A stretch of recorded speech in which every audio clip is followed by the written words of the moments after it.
صلى الله عليه وسلم كما في صحيح مسلم من حديث أبي هريرة رضي الله عنه: والله إني لأعجب غاية العجب من هذا الحديث، والله لولا أني أعلم أنه في أعلى درجات الصحة لطاش عقلي.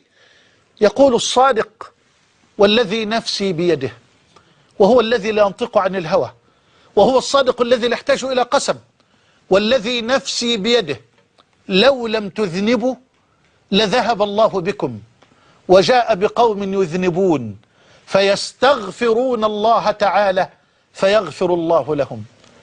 أنا عبد وأنت عبد والرب رب، يأبى الرب إلا أن يكون عفوا غفورا، كما أن العبد عبد مذنب مقصر، فالعبد عبد والرب رب. والذي نفسي بيده لو لم تذنبوا لذهب الله بكم وجاء بقوم يذنبون فيستغفرون الله تعالى فيغفر الله لهم. هذا لا يفتح لنا باب الجرأة على الله، بل يفتح لنا باب الرجاء في الله. بل وتدبر معي هذا الحديث الرقراق الجميل